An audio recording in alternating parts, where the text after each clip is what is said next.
जय जिनेन्द्र। जैन सोल इस मेरे चैनल पे आप हमारे वीडियो देखने के पश्चात लाइक करें, सब्सक्राइब करें और नोटिफिकेशन बेल आइकॉन दबाएं, जिससे आपको हमारे वीडियो की सूचना सबसे पहले प्राप्त होगी। और आप हमें हमारे वीडियो के नीचे दिए गए पेज पर भी फॉलो कर सकते हैं। जय जिनेन्द्र। इसके पूर्व के चित्रण में हमने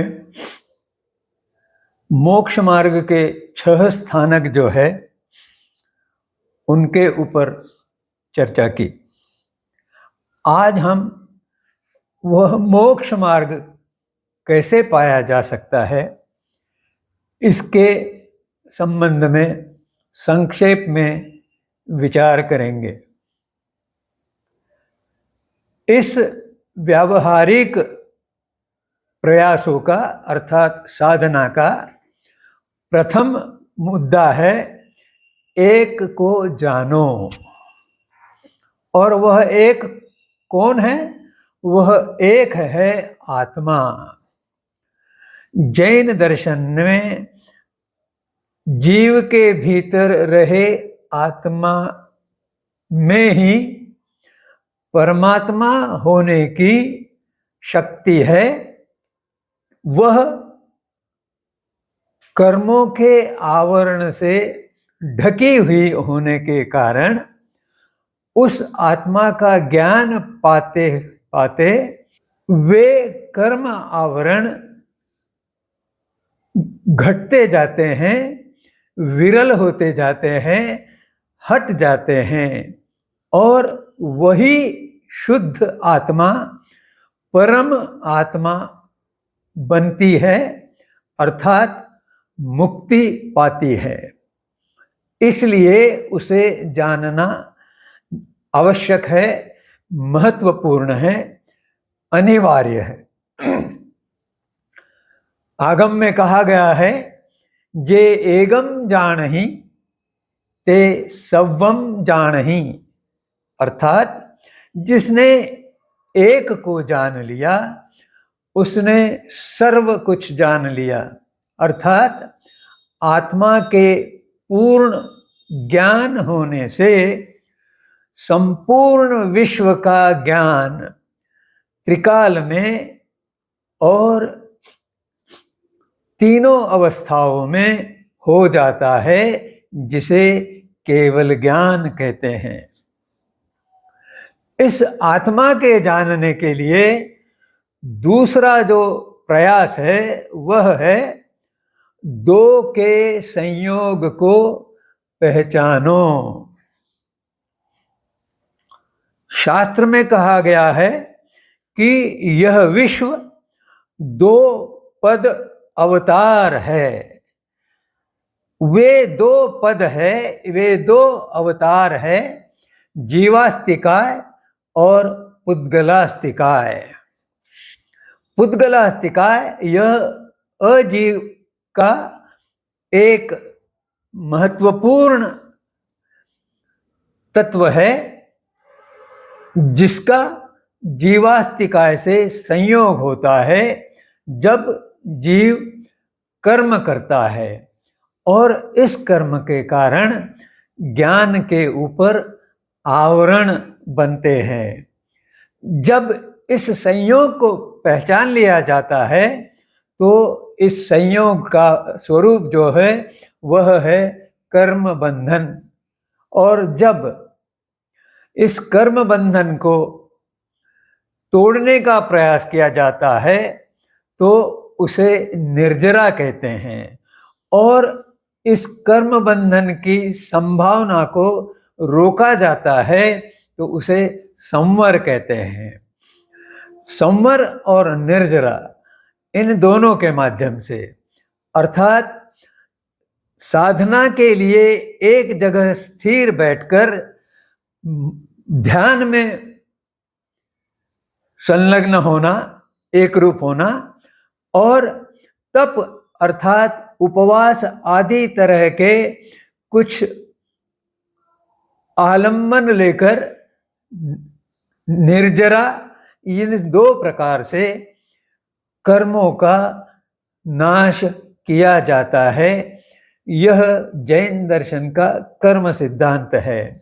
और जब इस दो के संयोग को पहचान लिया, कर्म बंध का स्वरूप समझ लिया, तो उसके हटाने का ज्ञान भी धीरे धीरे प्राप्त करते हुए आत्मा को मुक्ति की राह पर आरूढ़ किया जाता है, जा सकता है। इन दो प्रयासों के पश्चात बताया गया है कि त्रिसूत्री को समझो, अर्थात प्रत्येक द्रव्य उसका स्वभाव जो है वह हमें समझना चाहिए। विश्व रचना के जो 6 द्रव्य हैं, उन 6 द्रव्यों का स्वभाव एक समान है। आगम में उसे कहा गया है उपन्नेयिवा, विगमेयिवा, धुवेयिवा। ये 3 सूत्र हैं। एक पर्याय की उत्पत्ति, उसके साथ पर्याय की विलुप्ति, और ये दोनों पर्याय का जो एक दूसरे में विलय होता है, निर्माण होता है, उसके साथ वह द्रव्य नित्य रहता है, ध्रुव रहता है। अगर वह द्रव्य ही नहीं रहेगा तो पर्याय उत्पन्न कैसे होगा, या उस पर्याय का नाश कैसे होगा। इसलिए पदार्थ का ध्रुव रहना, नित्य रहना, निरंतर रहना आवश्यक है। तभी जाके उसमें पर्याय रूप में नया पर्याय का उत्पत्ति और पूर्व पर्याय का नाश, यह संभव होता है। यह समझ लेने के पश्चात कर्म बंधन के संबंध में सही गहराई से ज्ञान ध्यान में आता है। इसके पश्चात जैन दर्शन में बताया गया है कि यह कर्म बंधन से छुटकारा पाने के लिए 3 रत्नों का ज्ञान प्राप्त करो, क्योंकि वे ही मोक्ष मार्ग का साधन है। वे त्रिरत्न बताते हुए तत्वार्थ सूत्र में लिखा गया है, सम्यक दर्शन ज्ञान चारित्राणि मोक्ष मार्ग, अर्थात जो उचित दर्शन है श्रद्धा रूप, जो उचित ज्ञान है बोध और समझ रूप, और जो उचित चारित्र है, जो व्यवहार और तपश्चर्या साधना रूप, इन तीनों के एकत्रित मिलाप का आचरण करने से मोक्ष मार्ग पर आत्मा या जीव अग्रसर होते हुए मुक्ति प्राप्त कर लेती है। और यह करने के लिए आगे का प्रयास है 4 को जीतो, और वो 4 है कषाय के नाम से जाने जाते हैं। वे 4 कषाय है क्रोध, मान, माया और लोभ। क्रोध गुस्सा या प्रचंडता या आक्रामकता या क्रूरता, ये सब क्रोध के स्वरूप है। मान अर्थात अहंकार, दर्प, गर्व, अभिमान, ये मान के स्वरूप है। माया अर्थात छल कपट, धोखाधड़ी आदि रूप में जो व्यवहार है वह माया रूप है। और लोभ अर्थात लालसा, अधिक पाने की अभिलाषा, इच्छा, ललक आदि रूप में जो लोभ होता है उसके कारण संग्रह बढ़ता है और वह भी हमें, और ये चार कषाय हमें हमारे आत्मा की उन्नति के मार्ग में खड़े रहते हैं। अतः कहा गया है कि इन चारों कषायों को जीतो, अर्थात क्रोध, मान, माया, लोभ, इनसे मुक्त हो जाओ। और जब यह मुक्ति आ जाती है इन चारों कषायों से, तब हमारे जो संवर निर्जरा अर्थात कर्म का आश्रव रोकना और संग्रहित या कृत कर्मों का विनाश करना, तप द्वारा यह कार्य अधिक यशस्वी होने लगते हैं। और अंत में कहा गया है कि 5 व्रतों को पालो। जो साधु हैं उनके जो 5 व्रत है उन्हें महाव्रत कहते हैं, क्योंकि उनमें कोई भी छूट नहीं रखी जाती है। परंतु गृहस्थ के लिए यह संभव नहीं है, इसलिए जैन तीर्थंकरों ने 5 अणुव्रतों का पालन करने के लिए मार्गदर्शन किया है।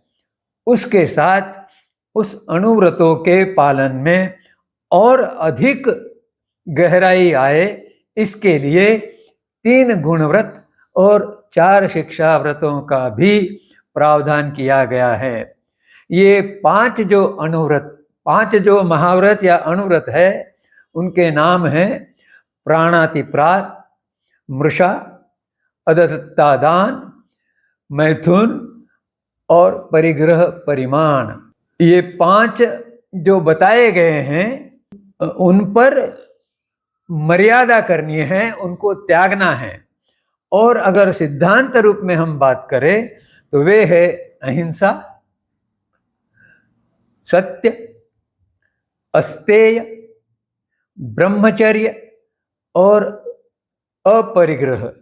इन 5 सिद्धांतों का व्रत रूपों में पालन किया जाए तो आत्मा को मुक्त कराने के जो प्रयास है वे यशस्वी होते जाते हैं।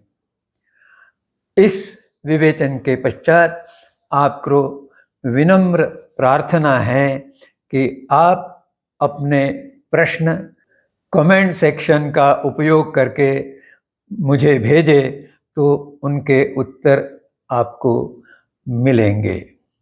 जय जिनेंद्र।